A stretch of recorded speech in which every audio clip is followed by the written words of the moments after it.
Hello, नमस्कार प्यारे विद्यार्थियों, कैसे हो आप सब? आप सभी का स्वागत है आपके अपने यूट्यूब चैनल टॉपर्स गुरु पर, जहाँ पर आपको मिल रही है फ्री एजुकेशन सभी कक्षाओं की, चाहे आप 6th क्लास के स्टूडेंट हो, 8वीं के हो, 7वीं के हो, 10वीं के हो या 12वीं के। तो हर क्लास की जो वीडियो है इस चैनल पर आपको मिलने वाली है। तो जल्दी से चैनल को सब्सक्राइब करके बेल आइकन को प्रेस कर लीजिए और मैक्सिमम अपने भाई बहन दोस्तों के साथ शेयर करना ना भूलें, ताकि उनको भी इस चैनल से फ़ायदा हो।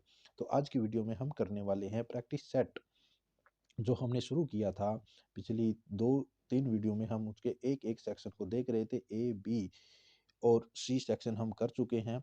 अगर वो वीडियो आपने नहीं देखी है तो डिस्क्रिप्शन में अभी जाइए, वहाँ पर आपको लिंक मिलेगा तीनों वीडियो के, तो वहाँ से इनको देखिए। तो आज हम करने वाले हैं सेक्शन डी। तो सेक्शन डी का पहला क्वेश्चन है हमारे पास। एक रेलगाड़ी समान गति से 480 किलोमीटर की दूरी तय करती है। यदि गति 8 किलोमीटर प्रति घंटा कम होती तो समान दूरी तय करने में उसे 3 घंटे अधिक लगते। तो रेलगाड़ी की चाल बताइए। तो हमें रेलगाड़ी की चाल बतानी है। तो कमेंट कीजिए कौन कौन बच्चे हैं जो अभी तक रेलगाड़ी में नहीं बैठे हैं। तो तब तक हम इस क्वेश्चन को सोल्व करते हैं। तो सबसे पहले हमें क्या करना है, जो हमसे पूछा है रेलगाड़ी की चाल हमसे पूछा है, तो हम क्या करेंगे, रेलगाड़ी की चाल को मान लेते हैं। तो हम क्या करते हैं, यहाँ पर मान लेते हैं भी माना रेलगाड़ी की चाल, माना रेलगाड़ी की चाल, रेलगाड़ी की चाल। तो हमने मान लिया इसको x किलोमीटर प्रति घंटा। और उसके बाद हमें क्या बोला, अभी यदि गाड़ी की चाल को हम 8 किलोमीटर प्रति घंटा कम कर दें, तो हमें ये बताना है कमी करने के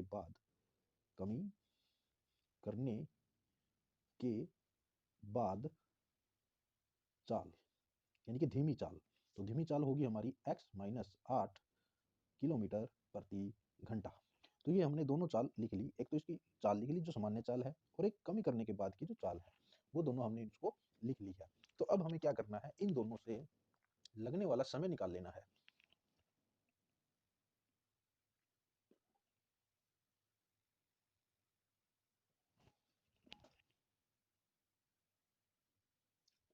तो देखिए, अब हमें क्या करना है, सामान्य चाल द्वारा लिया गया समय। तो ये इसकी सामान्य चाल है। तो हम क्या करेंगे, दोनों समय निकाल लेते हैं कि सामान्य चाल द्वारा लिया गया समय। तो समय का सूत्र क्या होता है, जल्दी से कमेंट कीजिए। तो समय का सूत्र होता है हमारा दूरी बटा चाल। ओके। और यहाँ पर हमारे पास जो कुल दूरी दी है, वो हमारे पास हमारे क्वेश्चन में हमें कुल दूरी हमें दी है 480 किलोमीटर। तो 480 किलोमीटर की दूरी इसको तय करनी है। तो समय का सूत्र हो गया दूरी बटा चाल। तो यहाँ से हम लिखेंगे दूरी हमारे पास है 480 और चाल है हमारे पास x किलोमीटर। तो ये हो गया समय। उसके बाद धीमी चाल द्वारा लिया गया समय, धीमी चाल द्वारा लिया गया समय। तो समय का सूत्र तो वही होगा, दूरी बटा चाल। और अब दूरी भी सेम है, लेकिन चाल अब धीमी हो गई। कितनी हो गई, x माइनस 8 हो गई। तो ये हो गया x माइनस 8। ओके। तो अब प्रश्नानुसार कीजिए अकॉर्डिंग टू क्वेश्चन। चलिए, तो अकॉर्डिंग टू क्वेश्चन ये बोल रहा है अभी यदि चाल धीमी कर दी जाए तो उसको 3 घंटे अधिक लगते हैं। 3 घंटे अधिक लगते हैं, इसका मतलब ये है कि ये जो समय है इस समय से 3 घंटे ज़्यादा है। तो हम क्या कर लेते हैं, 480 बटा x माइनस 8 माइनस 480 बटा x इज इक्वल टू 3 लिख लेते हैं। और अब इसको सोल्व करना है और हमारे पास क्वेश्चन बिल्कुल रेडी है। तो हम क्या करेंगे, इसको पहले इनका एलसीएम ले लेते हैं। इन दोनों का जो एलसीएम आएगा वो आएगा x माइनस 8 गुना में x। फिर इनकी क्या कर दीजिए, क्रॉस मल्टीप्लाई कर दीजिए। इसकी यहाँ पर मल्टीप्लाई कीजिए 480 x, और इसकी यहाँ पर मल्टीप्लाई होगी तो पहले इसको ऐसे लिख लीजिए 480 x माइनस 8। ओके। और इज इक्वल टू है 3। तो ये हो जाएगा हमारे पास 480 माइनस, यहाँ पर अंदर मल्टीप्लाई कीजिए तो 480 ये x है, तो 480 x माइनस माइनस मिलके प्लस हो गए। 480 की जब 8 के साथ मल्टीप्लाई करोगे तो ये हो जाएगा आपके पास 384। ओके। और अब देखिए, चलो यहाँ पर लिख लीजिए इन दोनों की multiply, x square minus 8x is equal to 3। Okay. तो अब हमें क्या करना है, देखिए ये 480 प्लस का है, ये माइनस का है, तो 480 में से 480 जाएंगे, क्या बचेगा, जीरो। तो यहाँ पर बचा हमारे पास 3840 और इसको हम क्या करते हैं, इस तरफ से ट्रांसफर कर देते हैं। तो जैसे ये इस तरफ आएगा तो ये मल्टीप्लाई में हो जाएगा, यहाँ पर डिवाइड में, यहाँ पर भाग में, गुणा में हो जाएगा। तो ये हो गया हमारे पास। ओके, तो उसके बाद ये जो 3 है ये इसको पूरा पूरा कट कर देगा, 1 2 8 4। ओके, तो यहाँ से हमें मिला 1280 is equal to x square minus 8x। अब सभी को एक साइड में कर लेते हैं, तो हमें एक द्विघात समीकरण यहाँ से मिल रहा है। तो इसको अब हमें क्या करना है, सोल्व करना है। तो द्विघात सोल्व करना आपने सीखा होगा। इसके दो मेथड है, या तो गुणनखंड विधि से कीजिए या एक द्विघात सूत्र होता है उससे कीजिए। ओके, तो जैसी मर्जी हो वैसे सोल्व कीजिए। मैं यहाँ पर आपको गुणनखंड विधि से करना सोल्व सिखा रहा हूँ। ओके, तो इसमें क्या होता है, जो एक्स स्क्वायर का कोफिशिएंट होता है और जो एचर पद होता है, ओके, उन दोनों की आपस में मल्टीप्लाई कराते हैं। तो यहाँ पर 1 है, यहाँ पर 1280 है, तो इनकी मल्टीप्लाई हो गई हमारे पास 1280। तो अब हमें क्या करने हैं, इसके फैक्टर कर लेने हैं, क्योंकि हमें दो संख्याएं ऐसी ढूंढनी है जिनकी गुणा 1280 हो और उनका माइनस 8 हो। तो इसके फैक्टर करते हैं हम, 2 6 4 0, फिर 2 3 2 0, फिर 2 1 6 0, फिर 2 8 0, फिर 2 4। अब देखिए, अब यहाँ से देखिए, 2 दूनी 4, 4 दूनी 8, 8 दूनी 16, 16 दूनी 32। तो हमें क्या चाहिए, 8 चाहिए ना, तो 40 में से 32 जाएंगे तो क्या बचेगा, 8 ही तो बचेगा।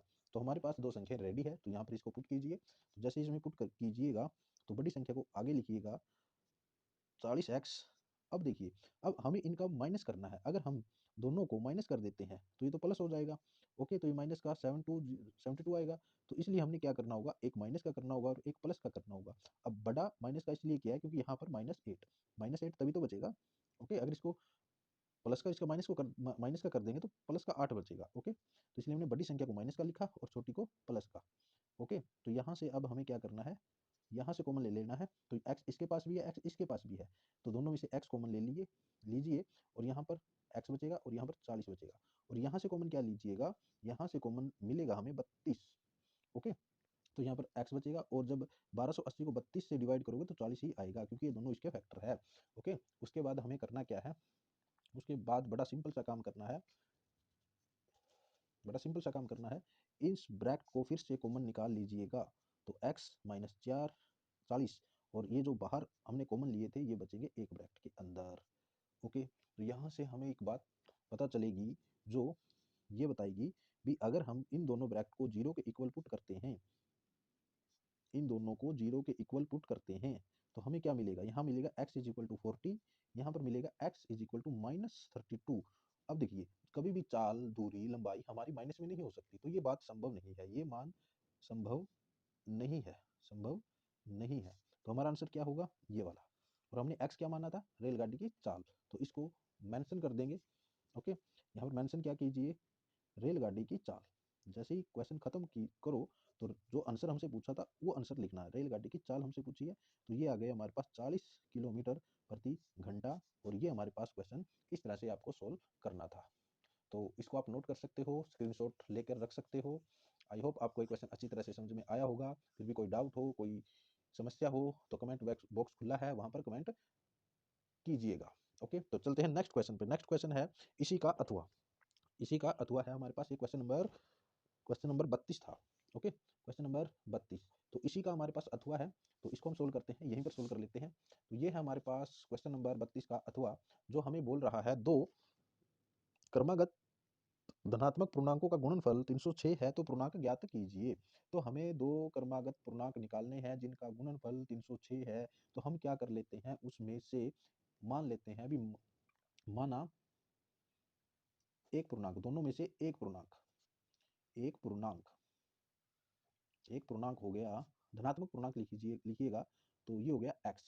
तो अगला जो पूर्णांक होगा, अगला पूर्णांक वो होगा हमारे पास, क्या होगा, x प्लस 1 होगा। तो x प्लस 1 ही क्यों लिया हमने, x प्लस 2 क्यों नहीं लिया?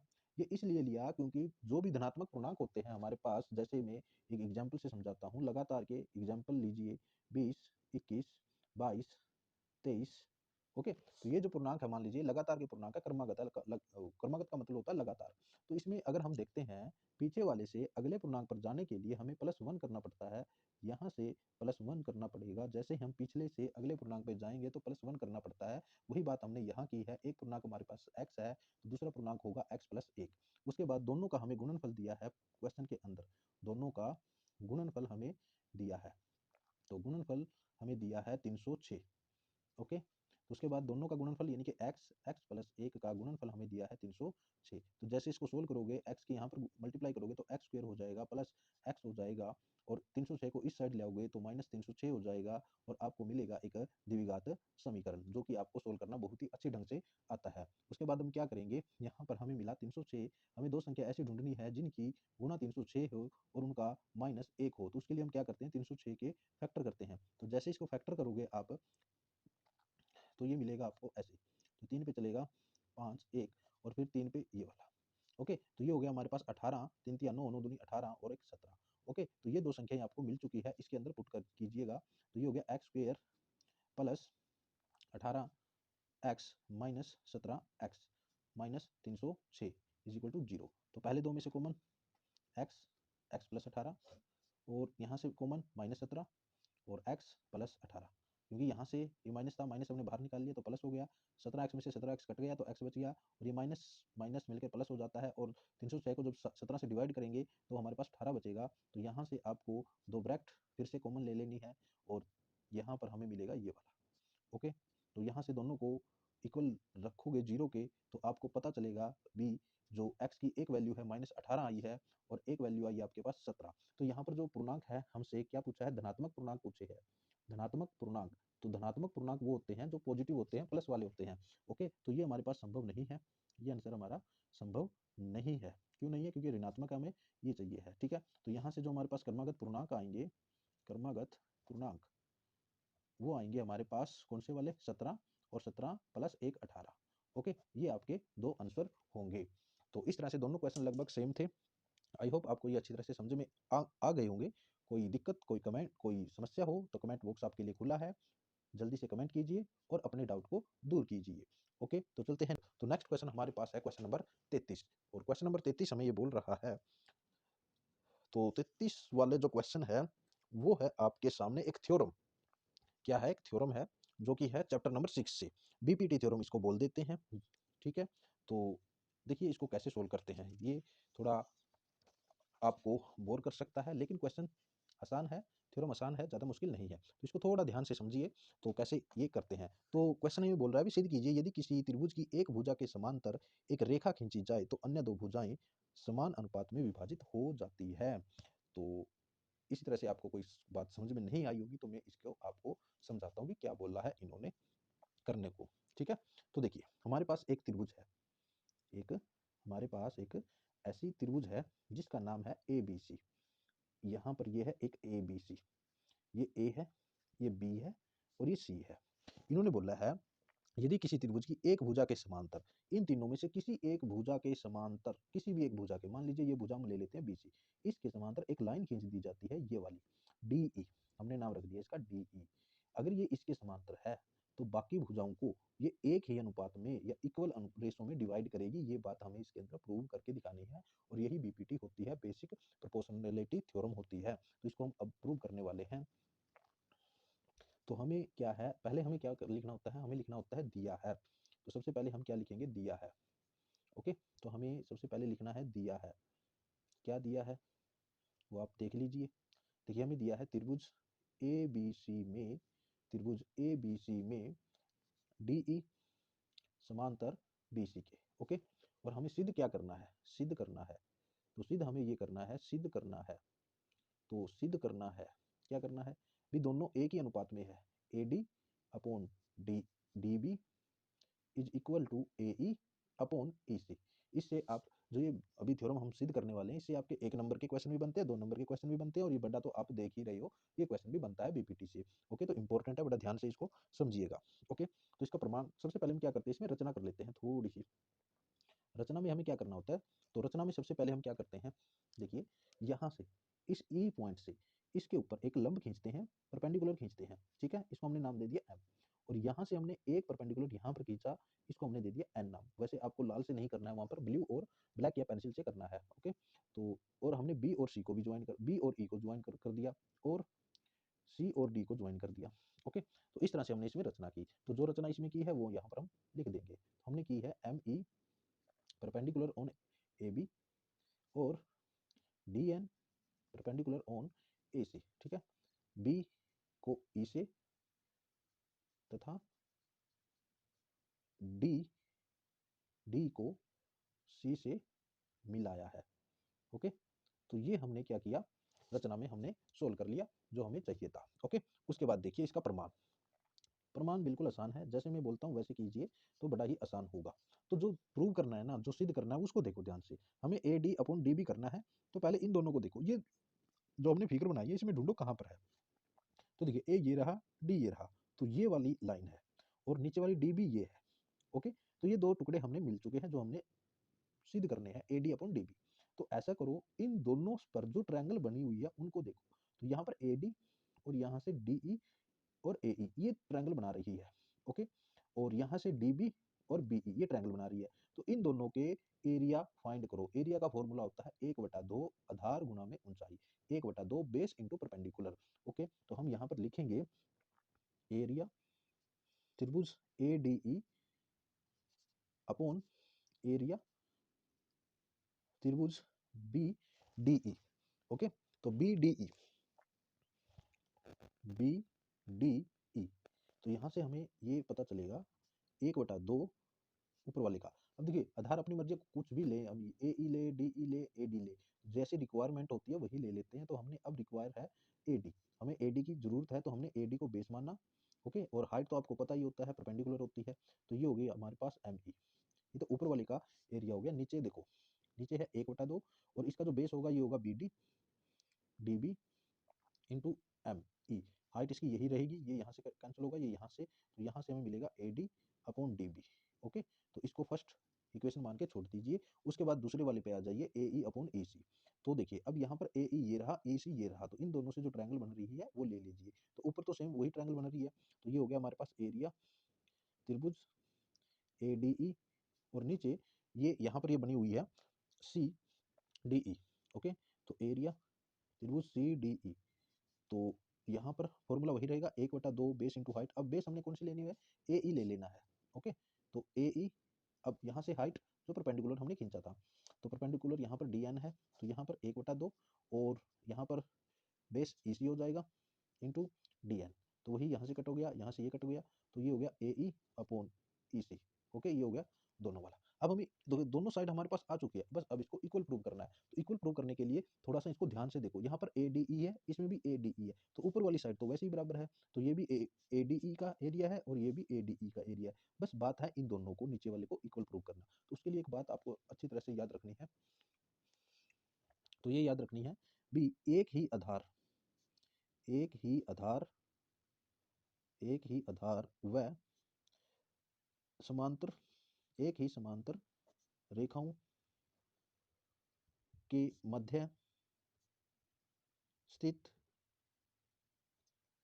त्रिभुज का क्षेत्रफल बराबर होता है, क्षेत्रफल बराबर होता है। ओके, तो यहां से अगर हम चेक करें हमारी वाली त्रिभुज का बी डी ई और सी डी ई का, दोनों का बेस हम ले सकते हैं आधार। ओके, तो हमने आधार लिया डी ई, ओके, दोनों का, और दोनों डी ई समांतर बी सी की है, तो इसलिए यहाँ पर जो एरिया होगा आपका इन दोनों ट्रायंगल्स का क्या होगा, इक्वल होगा। ओके, तो यहाँ से आप लिख सकते हो भी एरिया ट्रायंगल कौन सी वाली, B D E, B D E is equal to area triangle C D E. Okay, इसको आप नाम दे सकते हो 3। तो आप यहाँ पर लिखिएगा अब एक समीकरण 1 इक्वेशन 1 2 व 3 से, तो हमारे पास क्या होगा, A D upon D B is equal to A E upon E C. Okay, तो हैंस प्रूव्ड। तो इस तरह से आपको ये क्वेश्चन सोल्व करना था। आई होप ये क्वेश्चन आपको अच्छी तरह समझ में आया होगा। फिर भी कोई दिक्कत रहती है तो डोंट वरी, घबराने की कोई बात नहीं। कमेंट बॉक्स आपके लिए खुला है, जब चाहे कमेंट कीजिए और अपने डाउट को दूर कीजिए। डाउट करना बहुत जरूरी होता है, इसलिए कमेंट करना बहुत जरूरी है। एक तंबू एक तंबू एक बेलन के आकार का है जिसके ऊपर एक शंकुआकार शीर्ष है। यदि बेलनाकार भाग की ऊंचाई और व्यास क्रमशः 2.1 मीटर और 4 मीटर है और शंकु की अतिरिक्त ऊंचाई 2.8 मीटर है, तो तंबू बनाने के लिए उपयोग किए गए कैनवस का क्षेत्रफल ज्ञात कीजिए। साथ ही तंबू के कैनवस की लागत 500 रुपये प्रति वर्ग मीटर की दर से ज्ञात कीजिए। ध्यान में ये रखना है कि तंबू का आधार कैनवस से ढका नहीं गया है। तो हमारे पास एक तंबू है जो कि नीचे से बेलनाकार है, ऊपर से शंकु के आकार का है। तो उस पे लगे कैनवस का कैनवस यानी कि जो कपड़ा वगैरह वहाँ पर लगने वाला है उसका टोटल कॉस्ट, उसकी टोटल कॉस्ट हमें बतानी है। तो सबसे पहले क्या कीजिए, फिगर इसकी ड्रा कर लीजिए जैसे ये फिगर बनता है। तो देखिए हमारे पास है, ऐसे है कोई, ऊपर से शंक्वाकार है, ओके, और नीचे से है ये बेलनाकार। ऐसे कोई शंकु है, ऐसे कोई टेंट है, वो सर्कस वाला जो टेंट होते हैं वैसे, ओके, ऐसे कोई ये टेंट है, ओके, तो ऐसे है ये टेंट, ओके। तो नीचे से बेलनाकार है, ऊपर से क्या है, ये शंकु है। तो यहाँ पर इन्होंने बोला है जो बेलनाकार भाग की ऊंचाई है, देखिए व्यास हमें दिया है यहाँ पर इसका जो ये व्यास है ये हमें दिया है 2.1 मीटर, ओके। जो इसकी हाइट है, ये वाली हाइट, ये हाइट हमें दी है, सॉरी उल्टा लिख दिया। तो ये तो है हमारे पास 2.1 मीटर, ओके, और जो इनका व्यास है वो हमारे पास 4 मीटर, ओके, और जो स्लांट हाइट है, त्रिक ऊंचाई है, ये है 2.8 मीटर, ओके। तो अब देखिए हमें करना कैसे है। सबसे पहले जो दिया है वो लिख लीजिए। अब तो ये तो फिगर के ऊपर लिखा था, लेकिन हमें पेपर के ऊपर जहां पर सोल्व कर रहे हैं वहां पर भी लिखना है, ओके। तो देखिए यहाँ पर हमें लिखेंगे बेलनाकार भाग, बेलनाकार भाग, बेलनाकार भाग, इसका व्यास है हमारे पास 4 मीटर, ओके, तो त्रिज्या होगी इसकी 2 मीटर, ओके। इसकी ऊंचाई, ऊंचाई यानी कि एच, ये होगा हमारे पास 2.1, ओके। उसके बाद त्रिक ऊंचाई, शंक्वाकार भाग, त्रिक ऊंचाई, त्रिक ऊंचाई हमें दी है, त्रिक ऊंचाई हमें क्या दी है, ये हमें दी है यानी कि एल, ये दिया हमें 2.8, ओके। तो हमें ये बताना है कैनवस का अक्षेत्रफल। तो देखिए जो कैनवस का अक्षेत्रफल होगा, कैनवस का अक्षेत्रफल, तो वो इस तरह से होगा, बेलनाकार, बेलनाकार भाग का सी एस से, ओके, यानी कि वक्र पृष्ठीय क्षेत्रफल प्लस शंक्वाकार भाग का सी एस से, ओके। तो देखिए बेलनाकार का जो होता है ये क्या होता है, जल्दी से कमेंट कीजिए दोनों के जो फॉर्मूले होते हैं क्या होते हैं। तो ये होते हैं हमारे पास 2πr/h, और शंक्वाकार भाग का होता है πr/l, ओके। तो यहाँ से हम क्या कर लेते हैं, दोनों जो सेम है वो कॉमन ले लेते हैं, पाई और r, यहाँ से बचेगा 2h और यहाँ पर बचेगा l।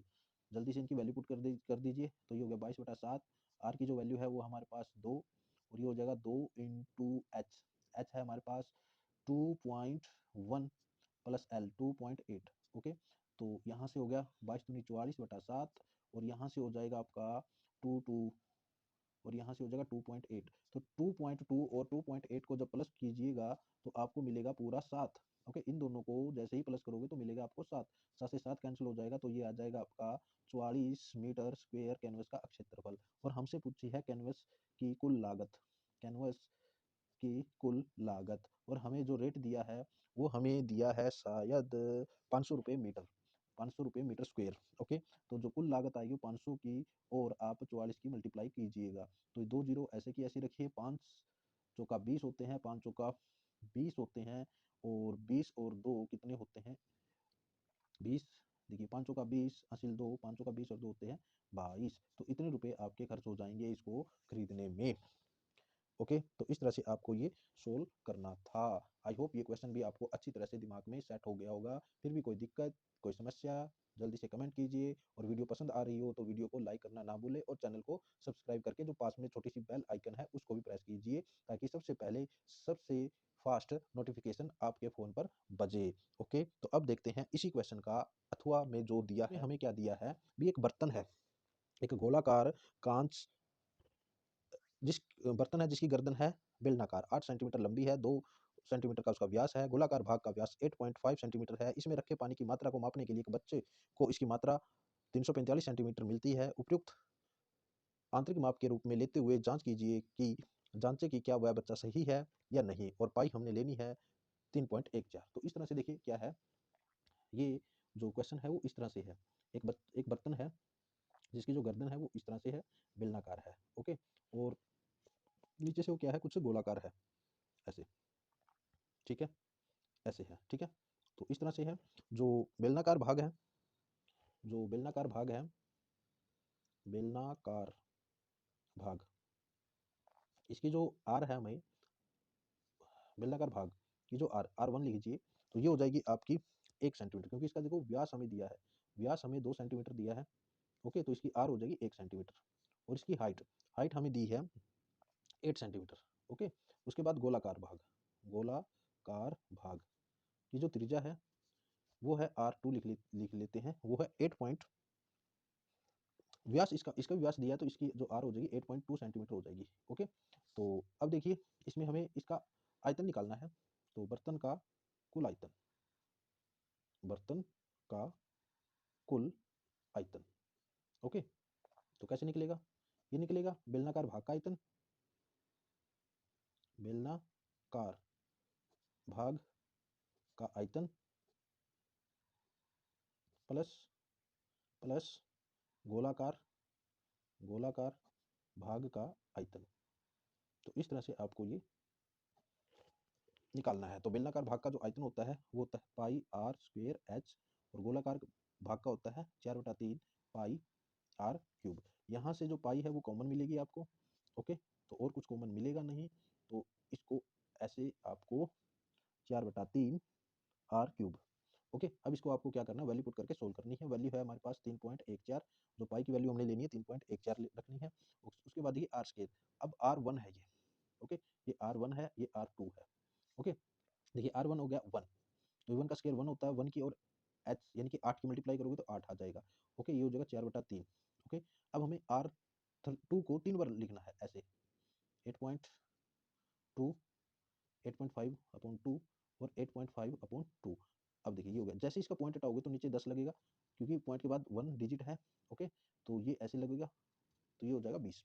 ओके, तो अब इसके बाद क्या कीजिएगा, इनको कट कीजिएगा 5। ओके, तो यहाँ पर आ जाएगा 17। ओके, फिर इसको कट कीजिएगा, 17×85 और ये हो जाएगा 4, और फिर इसको कट कीजिएगा 17×85 और ये हो जाएगा आपके पास 4। ओके, तो इस तरह से आपके पास जो ये है कट कर लेने हैं। उसके बाद आप क्या करेंगे, उसके बाद आपको इनकी क्या करनी है, आपस में मल्टीप्लाई करनी है और इनको प्लस करना है। ओके, तो जैसे ही आपको इसको कट करोगे तो जो 17 का क्यूब है वो आपको मिलेगा, देखिए ये तो हो जाएगा आपके पास 3.14, ये हो गया प्लस में 8, और जैसे ही इनकी मल्टीप्लाई करोगे तो आपको मिलेगा 4913 अपॉन नीचे हो गया आपके पास 48। ओके, तो आगे इसको सोल्व कीजिएगा, 3.14 8, तो जैसे इसको पॉइंट में लिखोगे आप, तो जैसे इसको पॉइंट में लिखोगे तो ये हो जाएगा 102 ये ऐसे 1023 यहाँ पर ऐसे होगा, क्योंकि 1 पर चलेगी फिर 2, हाँ यही होगा। ठीक है, उसके बाद इन दोनों को प्लस कर लेना है, तो 3.4 इन दोनों को मल्टीप्लाई करोगे तो ये होगा आपका 11035। ओके, तो फिर इन दोनों की मल्टीप्लाई करोगे तो आपको लगभग लगभग में इसका आंसर मिलेगा आपको, तो ये होगा आपका 3.46। यहाँ पर ये ऊपर नीचे हो सकता है थोड़ा बहुत पॉइंट के बाद, लेकिन ये लगभग में मिलेगा, यानी कि जो बच्चा है वो रॉन्ग है, क्योंकि उसने निकाला था 3.45। ओके, हमारा आया 3 पॉइंट, सॉरी उसने 345 निकाला था और हमारा आया 346.51। ओके, तो इस तरह से आपको क्वेश्चन नंबर 34 का अथवा करना था। तो क्वेश्चन बड़ा आसान था। अगर कोई दिक्कत समस्या तो कमेंट बॉक्स आपके लिए आपका इंतजार कर रहा है, जल्दी से आप अपनी प्यारे से कमेंट को कीजिए। अब देखिए सिर्फ कमेंट बॉक्स सिर्फ आपके डाउट लिखने के लिए नहीं है, आपके लिए जो आपको कैसा लगा वीडियो देखकर, अच्छा लगा, वीडियो पसंद आई नहीं आई तो भी लिखिएगा, आपके सुझाव होंगे उसी से वीडियो बेहतर बनेगी, हम और अच्छा कर पाएंगे। ओके, तो इस सेक्शन डी का नेक्स्ट क्वेश्चन हमें देखिए, क्वेश्चन नंबर लास्ट है, क्वेश्चन में हमें बोला, तो देखिए ये है हमारे पास एक मंटन सारणी जिसका हमें माध्यक निकालना है। बच्चों का ये भार दिया हुआ है, विद्यार्थियों की संख्या हमें दी है, तो जो विद्यार्थियों की संख्या होती है वो हमारी क्या होती है, FI होती है। ओके, तो जब भी आप माध्यक का कोई भी क्वेश्चन करो, सबसे पहले आपको क्या निकालनी होती है, वहां पर निकालनी होती है आपको संचयी बारंबारता। ओके, क्या निकालनी होती है, संचयी बारंबारता। तो संचयी बारंबारता जिसको हम शॉर्ट में बोलते हैं CF। ओके, तो कैसे निकलेगी वो पहले तो ऐसा कैसे लिखो, फिर आगे इसमें प्लस करते चलो, 3 और 2 5, 8 और 5 13, 6 और 13 और 6 कितना होता है 19, 19 में फिर 6 प्लस करेंगे तो ये हो गया 25, 25 में फिर 3 प्लस कीजिएगा तो ये हो गया आपके पास 28, और फिर हो गया आपके पास 30।